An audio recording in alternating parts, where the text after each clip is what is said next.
I think film should be seductive and involving and intriguing. I think that massive doses of Videodrome signal will ultimately create a new outgrowth of the human brain, which will produce and control hallucination to the point that it will change human reality. And so it is as much a surprise to me as maybe to other people that some of my films are considered to be very assaultive and very confrontational. After all, there is nothing real outside our perception of reality, is there? You can see that, can't you?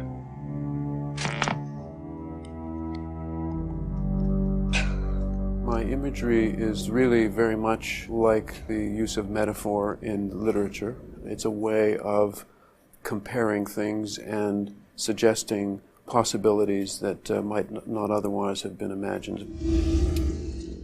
What Cronenberg does, and what George Romero in his best films does, is he creates a world which starts off, you think you know that world because you've seen a horror film before, but their genius is to create a new world that you haven't seen before. That's like a dream, because in a dream you can go into a place that you think is familiar, and all of a sudden,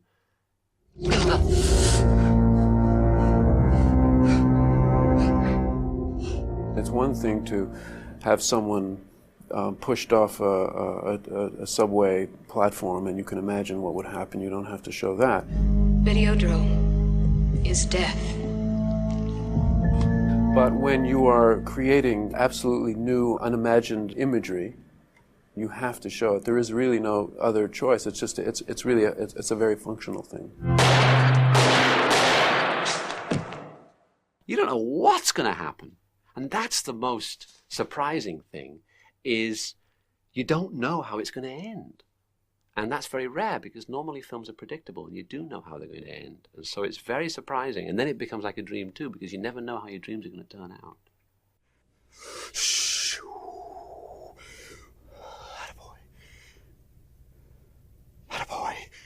Well, when I began to think about making a movie, I had done underground films, and now I was doing a movie that would have an audience that was eating popcorn. That was the difference. It was a completely natural thing for me to go to a kind of sci-fi horror form. Hobbes believed that man is an animal that thinks too much. You know, too much brain and not enough guts. So what he came up with to help our guts along was a parasite that's... a combination of aphrodisiac and venereal disease that will hopefully turn the world into one beautiful, mindless orgy. Well, I think it sounds a little crazy to me. Yeah. It seems like a brilliant career strategy in retrospect, because it was one of the few places that you could make a low-budget film and have it be successful and have it be noticed.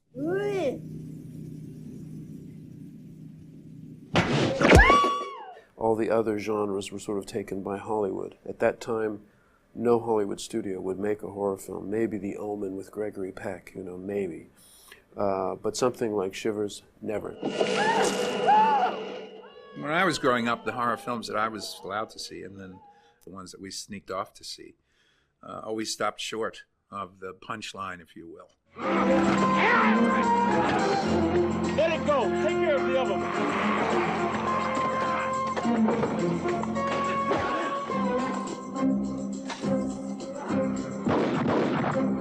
Most horror films at the time were basically costume dramas. If you didn't have a vampire, you certainly had capes. It was a Roger Corman kind of thing. And you had castles if you could afford them. But for me, it was never questioned. It was going to be modern. It was going to be a contemporary thing.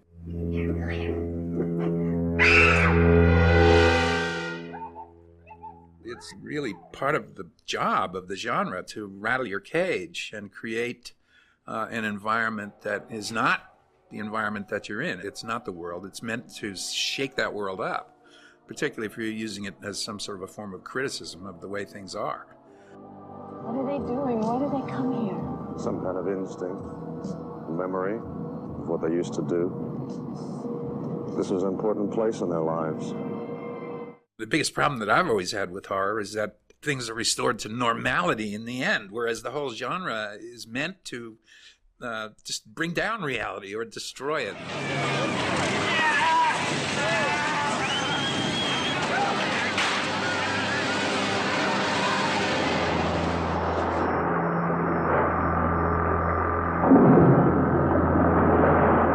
Making a film like Shivers at the time that I did in Canada caused me great difficulties because we were very much influenced by the National Film Board and John Grierson style of filmmaking, which was basically documentary. People who worked the plains, fishermen in Nova Scotia, that was real filmmaking. To do a sort of fantasy, horror, science fiction thing was not even considered.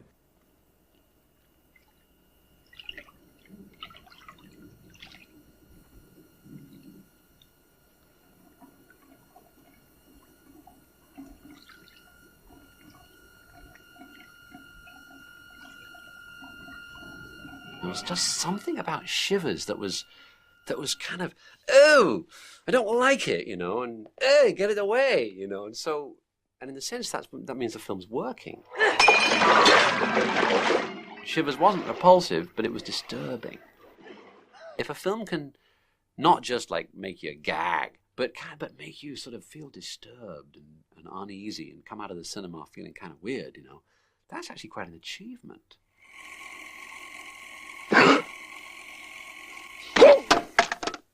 I wanted to have a kind of a claustrophobic, trapped feel, and there was something about a high-rise apartment building in which little dramas were unfolding in each apartment. Let's kiss, make up, kiss.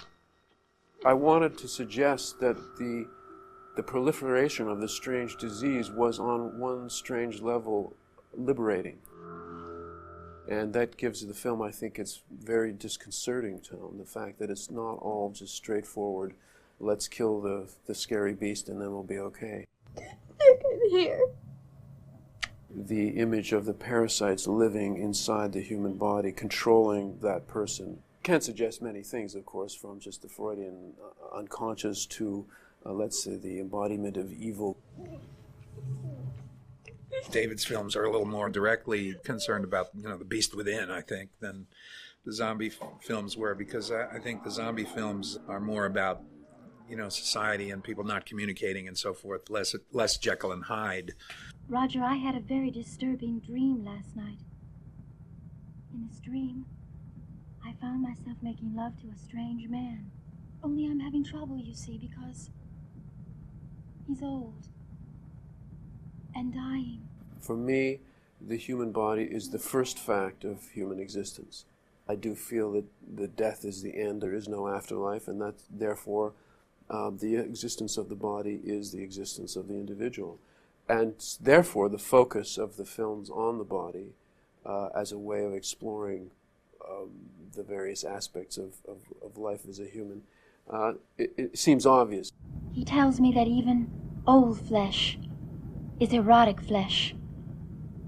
That disease is the love of two alien kinds of creatures for each other. That even dying is an act of eroticism. Perhaps there's, you know, the collective subconscious. I mean, the fact that we were doing those things at the same time. Other filmmakers were doing the same thing, too, that just never got the notoriety. And, you know, it sort of became a genre. Videodrome, like my other films, began with a kind of crystal. A film can begin in any way. It can begin with a character or a plot device or a narrative strain. It can begin with a phrase of music, or it can begin with an image. Videodrome began really with the idea of a man watching a program that came to him on television that was a very strange, extreme program which he became obsessed with and which he could not discover the source of. Okay, here we go. For me, the process of making the film was to unfold the meaning of why I was kind of intrigued by that concept. And even as Shivers began with the image of a parasite emerging from a mouth, while someone was sleeping. Videodrome began with this strange television program that was very intriguing and disturbing at the same time. I wanted to have a lead character who was a bit of a sleazy guy, not a bad guy, but a kind of morally ambivalent man. It's a real sicko. Brilliant. For perverts only. It's absolutely brilliant. I mean, look, there's almost no production costs. You can't take your eyes off it. It's incredibly realistic. Where do they get actors who can do this? Oh, help me. I think he wants it. It's occurred to me, in watching Hollywood films in particular, that characters in the films take various stances just as a plot point, that they are very moral or ethical, or someone is and someone isn't, and it's really meant to make the narrative work, but that there is in fact no one making the film who really believes or cares about what these characters care about. It's just another filmmaking device. I want it to be more realistic than that in Videodrome, and not have any characters who very righteously make little speeches about morals and ethics. Your television station offers its viewers everything from softcore pornography to hardcore violence. Why?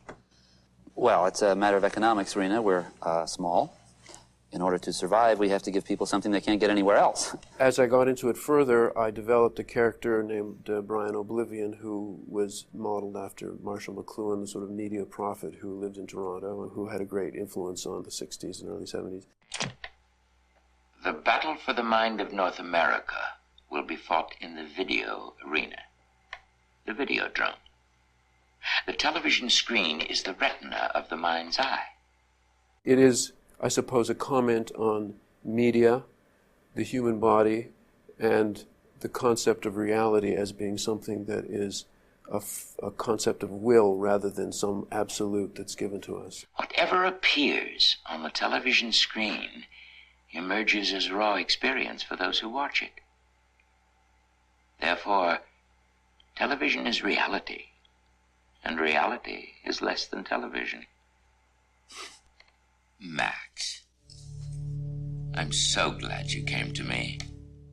I wanted to see what happens to this character and let him float, let him be realistic and as complex and subtle as most people really are. If this is the way that this is flowing with this character, let's see where it leads. Let's see what it leads to. And it leads to a very strange place indeed. You're ready for something new. That's terrific.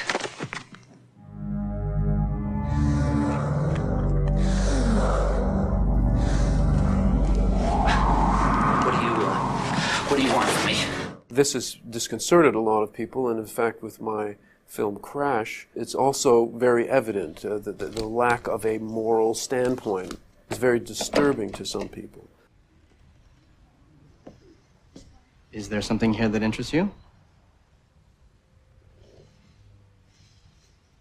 This interests me.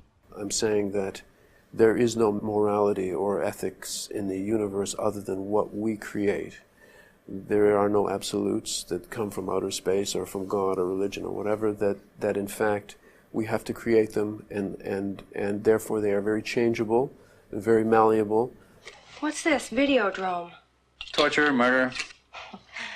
Sounds great. Ain't exactly sex. Says who? Videodrome was beginning to play with those concepts in a way that led eventually to what I do in Crash.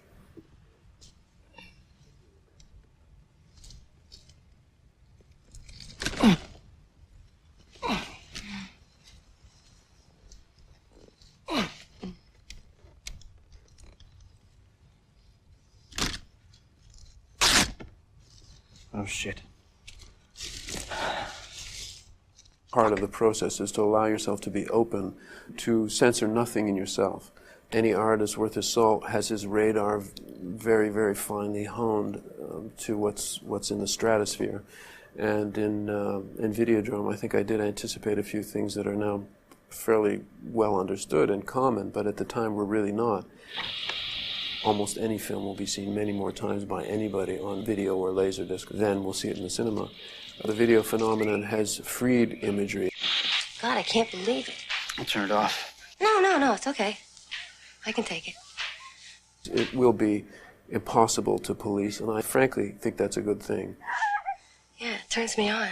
The internet, of course, has just intensified that phenomenon, and the stakes are even higher because it's so completely, instantly international. International law is in a complete frenzy trying to figure out what to do with the internet. A book that's banned in France is fed into a scanner in a cyber cafe in Belgium and is instantly accessible in France. It's not published. It's not in France. Is it illegal? Is it not illegal? How can you stop it? It's quite terrifying to people who must have control. You watched the cassette? Yeah. And? Changed my life. I'm not surprised. It's dangerous, you know. But once again, I think it's much better for everyone to know what's really out there. It's never helped to pretend that things aren't there and then allow them to get so strong that they can bite you. What kind of teeth do you think it has? It triggered off a series of hallucinations. I woke up with a headache. First time ever. No, I'd been hallucinating for a while, ever since... What? Since I first saw Videodrome.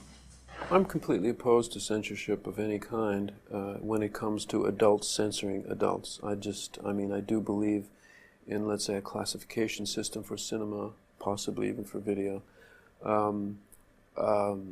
because I do think that a child at a certain stage of development can be overwhelmed by imagery that he's not ready for, and so on. That's very conventional of me. I mean, I actually am worried about images that I put out now. I used to not care. I mean, maybe it's because I have children of my own now. But it does make you worry when you see behavior on the streets. I don't think that's a reason to restrict the work at all. I think there needs to be a reasonable way of distributing the work. I mean, I think there does have to be some responsibility.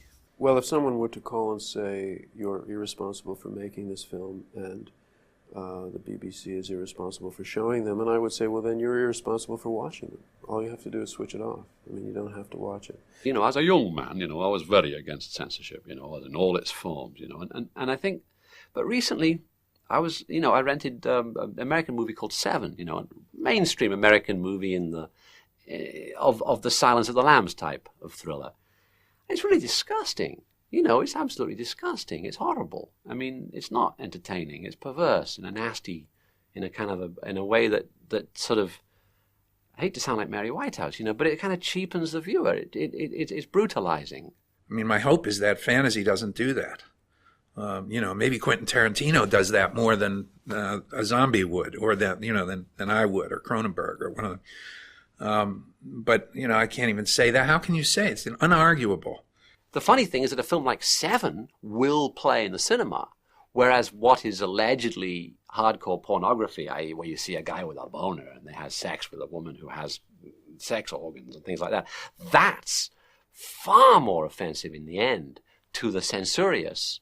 Most censors really don't look at context because it's too complex, it's too open to interpretation, so there are just certain images that are proscribed, and we see that in the militant wings of many people's politics, whether it's feminist or left-wing or whatever. Most boards of censorship or most rating panels become very political. And, it's like everything else. It's very hard to find a kind of a common ground. There's also a kind of sense of being image police, that if you destroy the image, you will destroy the thing itself. What are you waiting for, lover? Let's perform. Let's open those neural floodgates. Certain images are proscribed. You must not see them because the images themselves are the actions. And that confusion is psychosis. I mean, medically speaking, if you cannot tell the difference between fantasy and reality, you're a psychotic. And that puts many of the censors in that category. It's quite a strange phenomenon.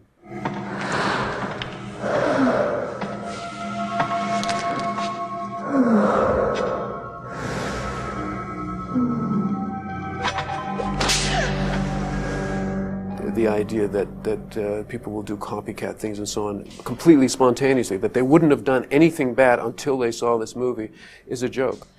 It's a complete inability to read the complexity of human psychology. And of course, if you're a filmmaker and you're dealing with actors and characters, the complexity of human psychology is what you work with all the time, and it is very difficult stuff indeed.